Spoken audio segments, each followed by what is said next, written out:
The late Elmer, Elder Courchene, said that when it comes to children and youth, justice is not enough. Elder Elmer Courchene said, "It's loving justice that will defeat colonialism. You can't hold a movement on tears and anger. It must be built on love." And Chief Dan George said, "Let love guide your actions, for it is the most powerful force in the universe." In 1966, with the introduction of the Canadian Assistance Plan, the federal government commenced cost-sharing the delivery of child welfare services that resulted in a significant expansion of BC's child welfare system. Beginning in the 1930s, the Department of Indian Affairs provided small grants to fund Homemakers clubs across our reserves in Canada. Rose Charlie, a strong advocate for First Nations children, led the Indian Homemakers Association and organized the 100-mile Moccasin Walk. If you are a member of the Indian Homemakers Association on any of these reserves across Canada, or if you have participated in the 100-mile Moccasin Walk, stand and let us recognize you. The Union of BC Indian Chiefs, which emerged in the late 1960s to fight the assimilation efforts articulated in the White Paper policy, also began to demand recognition of Indigenous jurisdiction over child welfare. Anyone who was a part of the Union of BC Indian Chiefs or fought the White Paper, please stand and be acknowledged.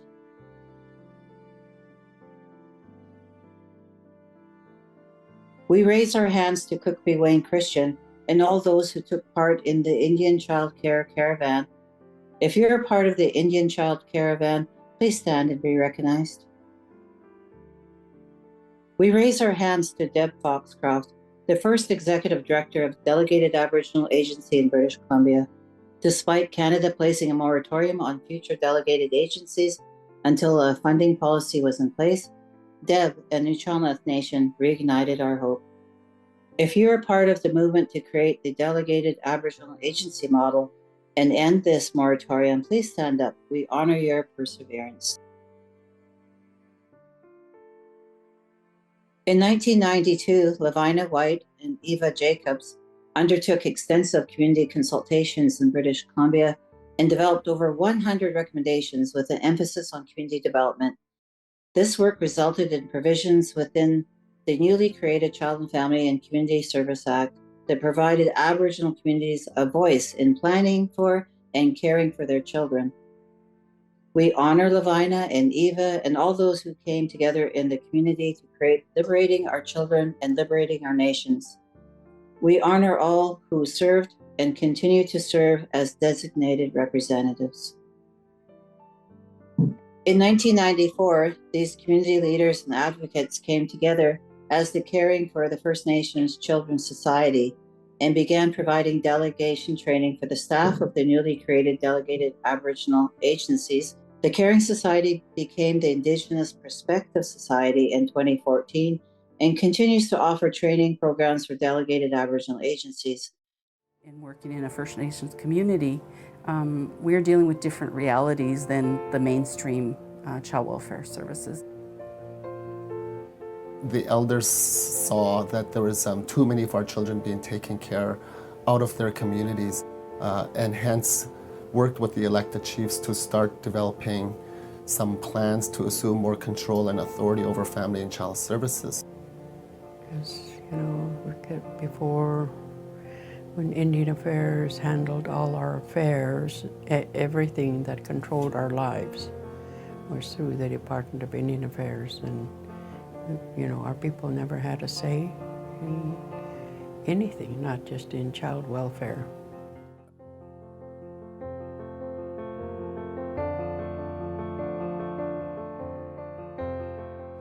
I think there were a number of different challenges. I think the vast distance of the province, right? And there wasn't a cohesive, what do you put it, nonprofit in the province that had tried this before. Most of the social workers did not have degree level skills or education. And so we were looking for training opportunities. Also, we were looking at how to impact policy and funding. Basically, there was no advocacy for family and child services, for health services. We basically got the mandate from the chiefs to start looking at policy, to start developing plans and strategies to advance family and child services for First Nations.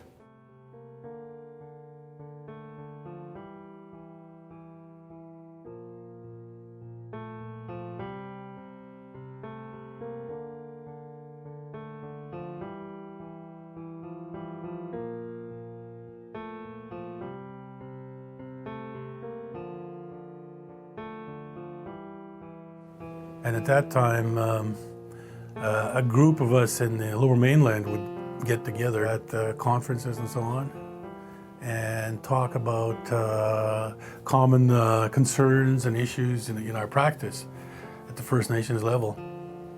We would get together just informally a lot of times to talk about that. And we said, you know, we really need to have an association that we can come together and work on these common issues. And we really needed to have collaboration and support with each other because this work is very difficult. And that was where we got the direction to basically create the society. And so we had got together and just trying to find the funding to create the society and getting the purpose in place.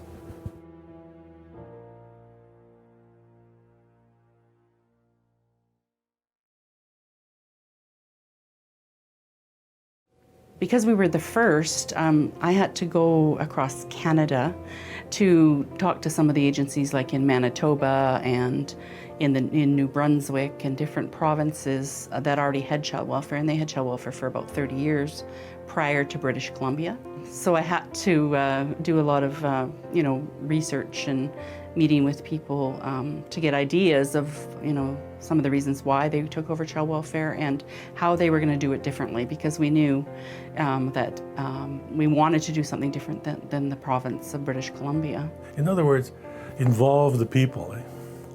The whole history of Aboriginal people and families has been non-involvement because it was taken away. The right to exist, practice your own ways and your own culture and your own ways of living were taken away. That needs to come back, so people need to realize that, hey, there are some things we can do to look after our own children. We need not have to have this the state so directly involved in this area, if at all. To get that door open, even a crack at the beginning, to be heard. Because it's very rigid and very controlled by powers to be, and you don't know who those powers are. Yeah, just kind of being recognized by, at that time, government, that we did have a voice, that we were equal, in terms of the ministry social workers to the, than the First Nations. Because without it, there would be ministry chaining, right? And it would be just basically your status quo, right? There would be no indigenizing the social work.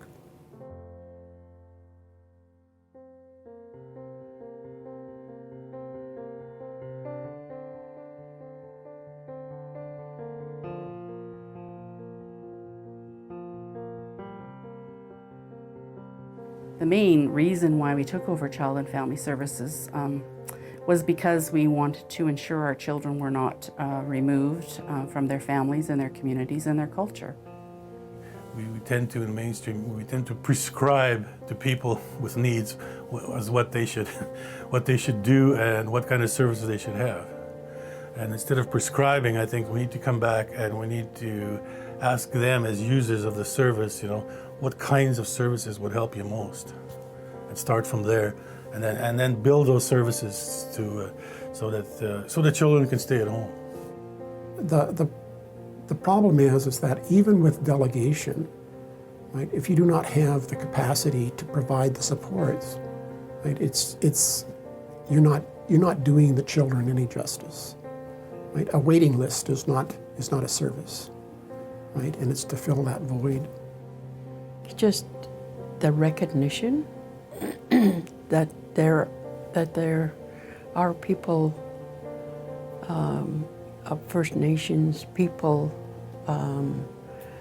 society or board of directors that are caring.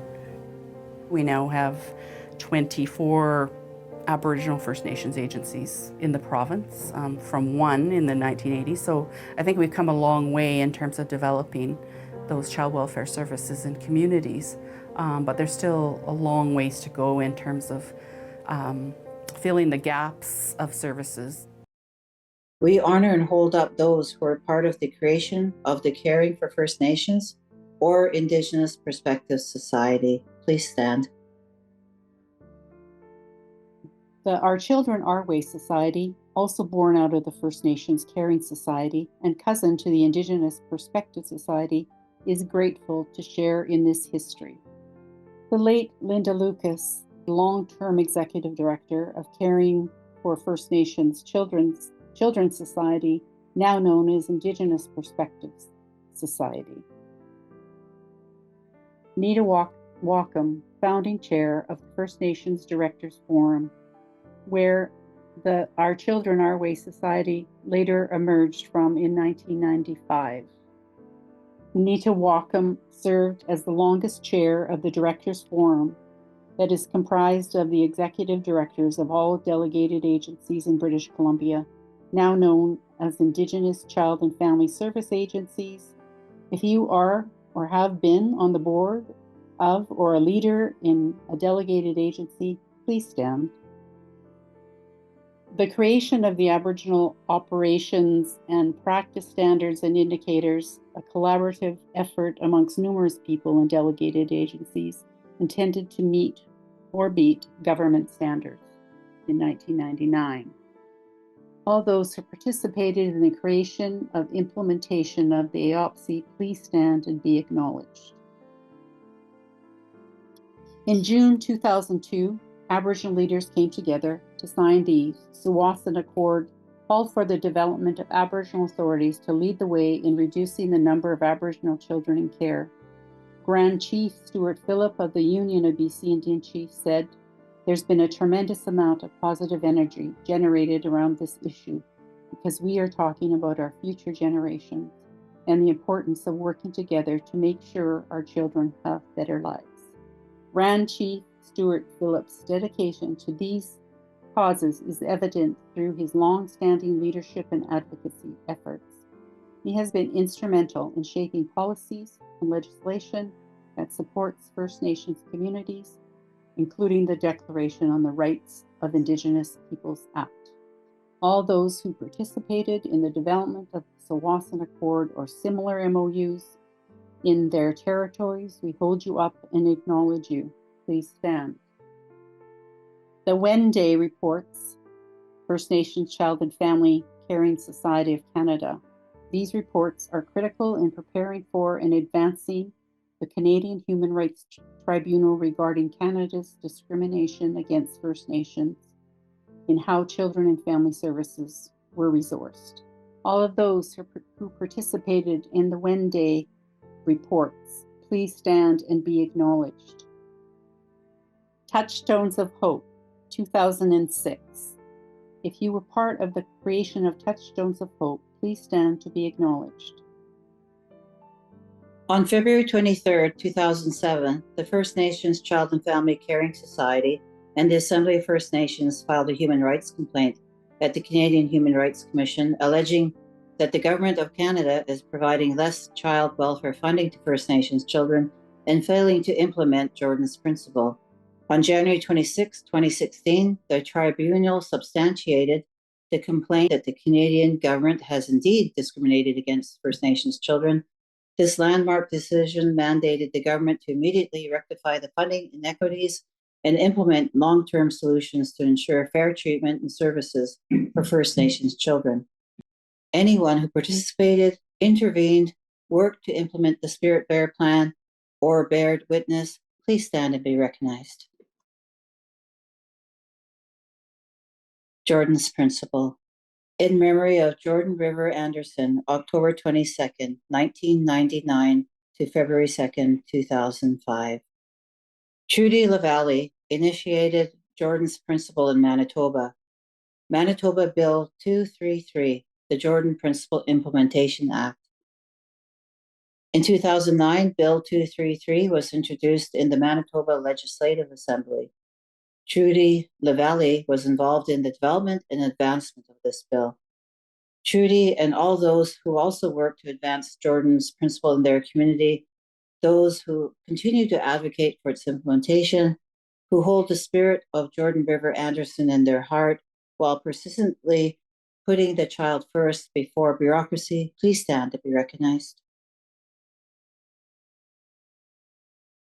Aboriginal authorities in British Columbia, Kelly MacDonald, Ida and Simpchan, Road to Aboriginal Authority. Commencing in 2002, work began by 5 Aboriginal planning tables in British Columbia to create 5 Aboriginal authorities. These planning tables were led by First Nations. The work of these planning tables is foundational to the resumption of jurisdiction. Anyone who participated in the Aboriginal Authority process, please stand and be recognized. Recognition and Reconciliation Charter, Indigenous Child at the Center Action Plan. In 2008, the First Nations Leadership Council, along with the province of British Columbia, signed the Recognition and Reconciliation Protocol on First Nations children, youth, and families. Anyone who participated in contributions to or was involved in the Indigenous Child at the Center Action Plan, the First Nations Child Wellness Council, please stand and be acknowledged. Delegated agencies caring for First Nations Children's Society and Kinote Bene led the development of starting from a traditional place. With over 600 engagements, we know many people here would have shared their experiences and stories to inform starting from a traditional place. Anyone who was a part of the work, please stand and be honored.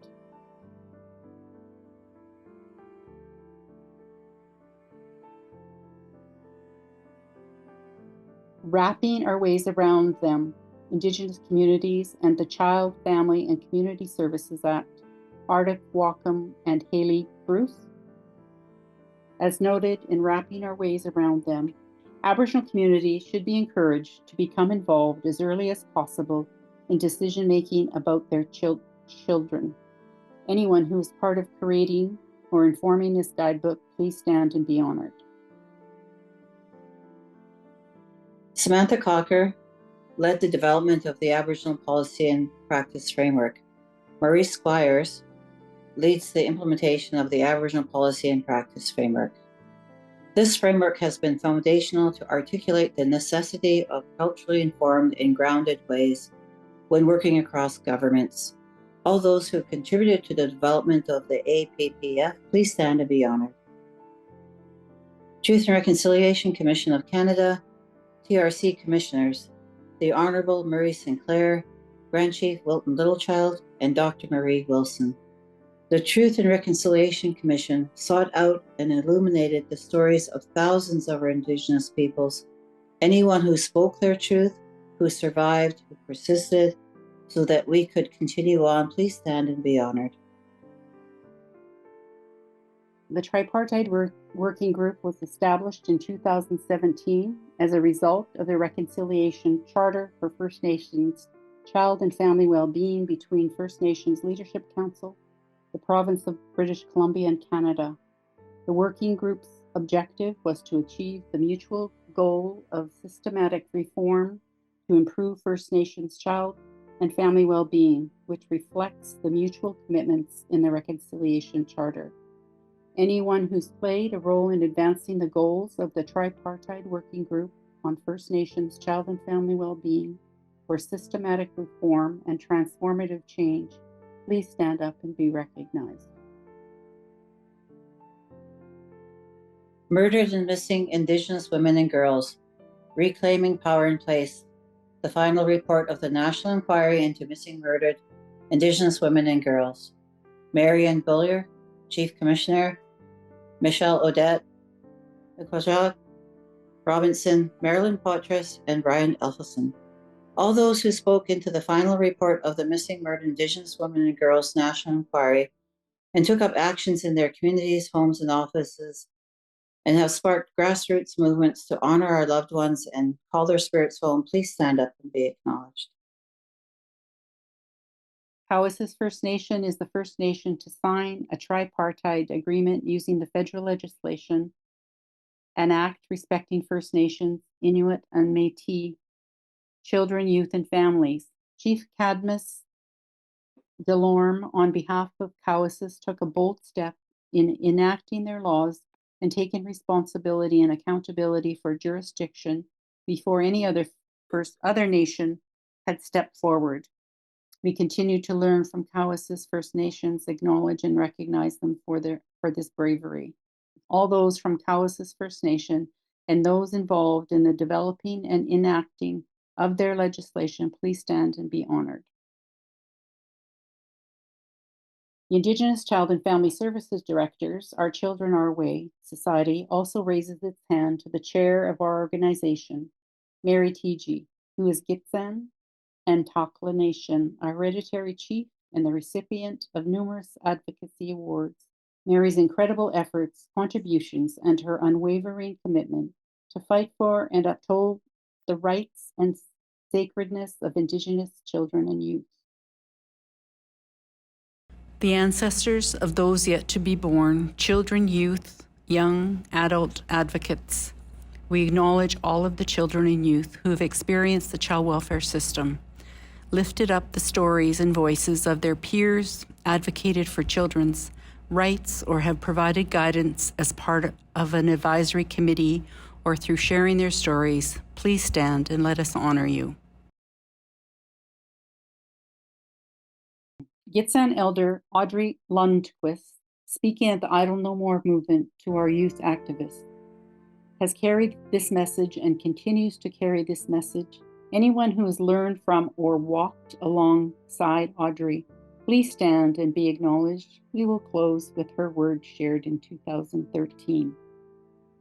80s. And before that, all of the different movements that happened in time, where the leadership, the people, the communities stood up for what is right.